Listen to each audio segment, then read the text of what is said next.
Hello, and welcome back to Coordonix. Today I'm going to walk you through two essential steps to get started with GitHub. First, we're going to create our very own GitHub account, and then second, we have to set up SSH keys to securely connect your local machine to GitHub.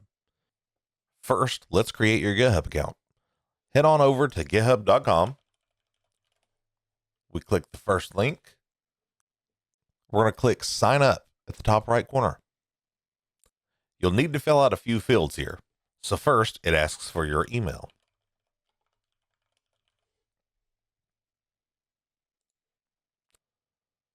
Now we need to create a password. Make sure that it's secure. GitHub will even tell you if it's strong enough.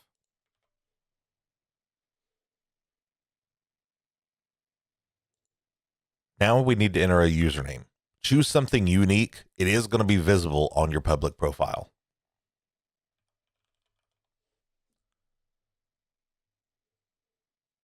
Now we hit continue.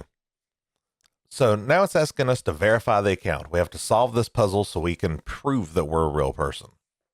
Use the arrows to rotate the object to face in the direction of the hand. Ooh. Ooh. I'm not a real person. This code's going to be unique for each individual person. So it looks like our account was created. I'm going to hit sign in. All right, and now we're signed in. So GitHub may ask you to set up some preferences, like whether you're a beginner or a pro, like how would you describe yourself, things like that on the screen here. But we don't need to do any of that. We can just hit skip personalization. Now that we've created our account, let's make sure that the computer can securely communicate with GitHub. For that, we have to create an SSH key. To do this, let's click Start and type in WSL, hit Enter, and it's going to open up our command prompt. All right, now we're in our terminal. And as you can see, this is the first time that I've launched it today. So you get all this welcome to Ubuntu and then all this information. But it tells you this message is shown once a day. And if you don't want that, you can disable it, and it tells you how. So we just need to create this .hush login file inside of this place. Well, we're already there. So let's just go ahead and create it by typing touch space .hush login, just like it says up here. And then we hit enter. That's it. So now that message will no longer pop up again. I'm going to go ahead and hit clear. That way we're ready to go. And we're now working on it back on our GitHub stuff. Okay. So now that we're in our terminal, let's make sure that we actually have Git installed. So we can type git space -- version. And you can see that we already have Git. We're ready to go. So we'll clear that out. Okay, now that we've verified Git is installed, we just need to create our SSH key. To do this, we're going to type SSH -keygen space -t space ED25519 space -C space. We're going to open up a set of quotation marks, and then we're going to type our email address and in the quotation marks. We hit enter. Okay, so it's generated our public and private key, and it wants to know what we want to call it. Like, what is the file name? For me, it's going to do home, whatever username you chose, the .ssh folder, and then it's going to call it ID_ED25519. Now, that doesn't mean a lot to me. So what I'm going to do is I'm actually going to highlight all of this. I'm going to copy it, and then I'm going to paste it. So I highlighted it. I did Control-C to copy. I hit Control-V to paste. But instead of it being called ID_ whatever, I'm actually going to call it something that makes sense. So I'm going to call this primary desktop. You hit enter. And now it asks for a passphrase. You don't have to do a passphrase. I'm actually not going to. So in order to not do one, you just hit enter. It asks you to do the same passphrase again. We hit enter. Some people aren't going to be able to use the ED25519 algorithm. So if you have an older system, one thing you may have to do is replace that. So instead, you'll do SSH keygen. You'll do the -t, but it's going to be RSA. Then we're going to do -B 4096, and then you still do the -C and then your email address. So just keep that in mind. If you do have that issue, this is the command you need to run. Everything else works just like it did for us. Okay, so now let's go ahead and change our directory. So we're going to do CD to change directory, and we're going to go into .ssh. If we hit LA, you can see we have our primary desktop, and then we have primary desktop.pub. That's our public file. Okay, so now we need to see what's in that file. What I'm going to do is I'm going to type CAT, and then I'm going to type in the name .pub. Once you hit enter, it's going to print everything to the screen. We need to select and copy all of this, but make sure not to get any extra spaces or anything. All right, now we need to go back to GitHub. On the GitHub page, we need to go to the profile icon in the top right. We need to click settings, and then we're going to look for SSH and GPG keys. Now we did an SSH key, so we're going to click new SSH key, and then we need to title it. So I'm just going to call it based off the device that I'm using. So I'm going to call it the same name. So primary desktop. Then we need to paste the key here in the bottom. You hit add SSH key, and now it was added. Once you hit add SSH key, GitHub might ask you for your password to confirm. If it does, enter that, and now you're good to go. So now let's go back to the terminal, and we're going to test our connection. So I'm going to change back to just the main page that I was at. I'm going to clear the screen. Okay, so now we need to add the SSH key to the SSH agent. Inside of our WSL terminal, we're going to run the following command to check to see if the agent is already running. So it's going to be eval space quotes $, open parentheses, SSH-agent space -s, close parentheses, and close our quotations. We're going to hit enter. So now we have our agent PID number. What that'll do is that'll verify any SSH keys and list them for you on the screen. Now we don't have any.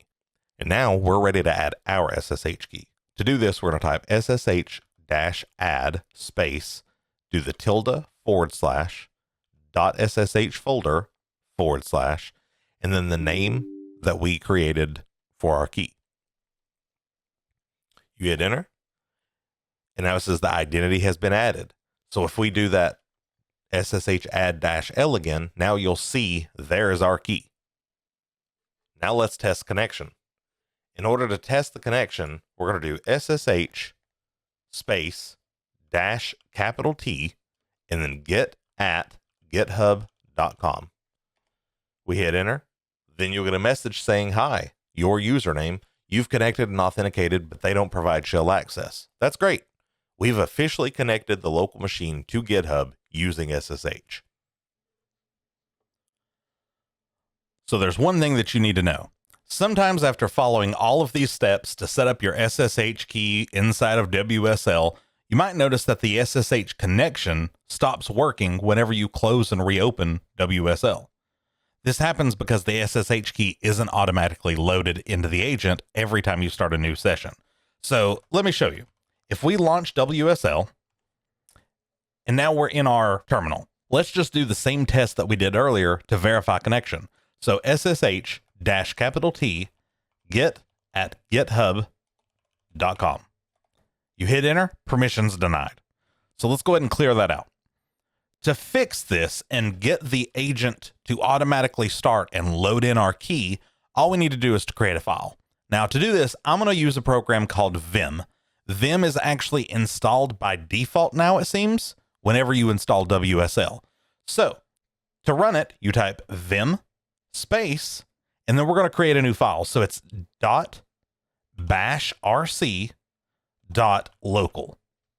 We hit enter, and now we're in a file. Okay, so now we're going to hit I. Now we're in insert mode, and you can see that in the bottom left.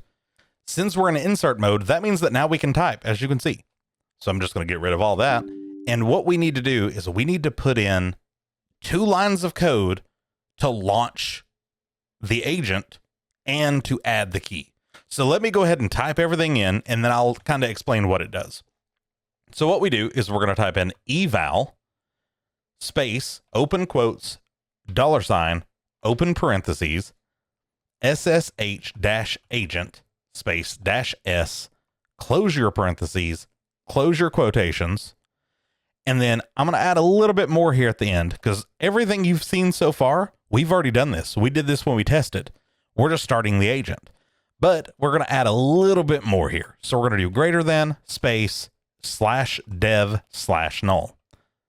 Now I'm going to hit enter, and I'm going to do another line of code. So SSH-add, and you've seen this. So tilde /.ssh / and then the name of your key that you did earlier. Now I'm going to do space 2 greater than /dev/null. Now I'm going to hit escape, and I'm no longer in insert mode. So what is this doing? Eval SSH agent -s. All this is doing in the orange is starting the SSH agent, because it isn't started whenever you launch WSL by default. The greater than /dev/null, the only thing that's doing is actually stopping an output. So if you remember when we started it earlier, we got a little thing saying, hey, it started successfully. Here's your PID. So your process identification. So it started an agent, and then we were on like process ID 318 or something. We don't care. We just need it to start. Now that it's started, we go to the second line of code. So SSH-add, and then the tilde SSH folder, and then mine is called primary desktop. That is adding the key to the agent. Now the different part here is 2 greater than, and then it's still dev/null. What that's doing is the 2 greater than is redirecting standard error messages. So any standard error just doesn't get output, and that way we don't see it. So where this differs is the 2 greater than. By putting in the 2 greater than, it ensures that whenever the SSH add encounters an error, so for example, let's say that the key was already added, or let's say that that file, the key, doesn't even exist. So that error message doesn't pop up and clutter your terminal. It's going to be silently discarded. Now that we have that, we're going to do like we did before, do :WQ, write and quit the file. We hit enter, and now we're back at our main screen. Now there's one more thing that we want to do to make sure that this gets loaded.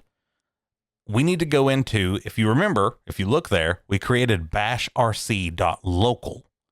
What we need to do is we need to look at just the regular bashrc. I don't know if you guys noticed, so let me hit LA again. So there's the file we just created, but we do have this just bashrc. So let's go into it. If we go into vim.bashrc, I'm going to hold shift and hit G, and now I'm at the bottom of the file. And you'll see like if there's an alias file, then do some stuff, things like that. But there's nothing talking about a bashrc.local. So what we want to do is we want to go to the end of this line where it says FI. We're at the beginning now. So we're going to hold shift and hit A, and now we're at the end. We're going to hit enter twice. And now let's do our own little if statement. So if square bracket -f, so if there is a file, and do the tilde /bashrc.local. Now we're going to end the bracket and do semicolon. So if there is a file, then what do we want to do? We want to source that file. So source /bashrc.local. We're going to hit enter, and we're going to do FI. So the FI is just the ending argument for if. So if a file named this exists, then source that file, and then we're done. So we're going to hit escape to get out of insert mode. We're going to hit :WQ, and we're going to get out of it. Now let's go ahead and type in exit. And now we're just back at our regular desktop. So let's launch WSL again. Once we launch WSL again, let's test it and see if it worked. We're going to do SSH space -t git@github.com. Hi, Coordonix. You've successfully authenticated, but they don't provide the shell access. We knew that. That's fine. We did successfully authenticate, and that's what we needed. So I'm going to clear that out.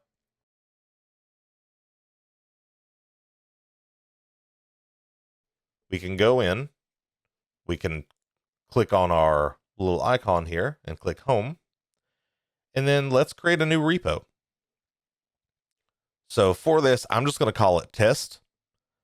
And we'll make it private. That's fine. I mean, I'm not keeping this, so I just wanted to make sure it works.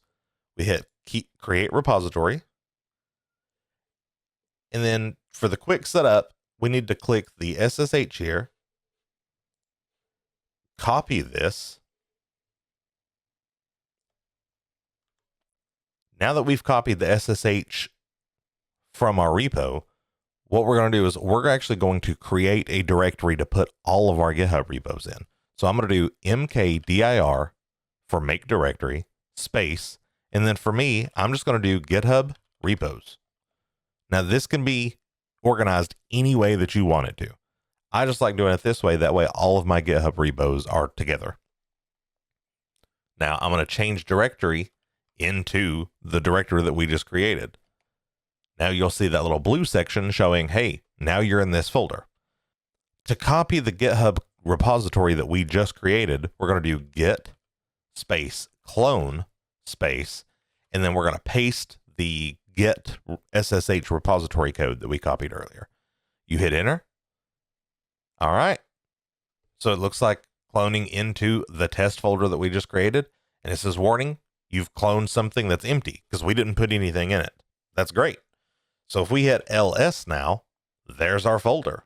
We can change directory, go into test, and then if we do la, you'll see that .git folder. That's utilized by Git. It contains a lot of configuration for the communication back and forth. And that's everything. So now we've created our GitHub account. We've connected to it securely via SSH. We've also created our first repository, and we've cloned it down and verified that we have that connection. If you found this video helpful, give it a like. Maybe even consider subscribing to the channel. That way you don't miss out on any more tutorials like this one. Thanks for watching, and I'll see you in the next video.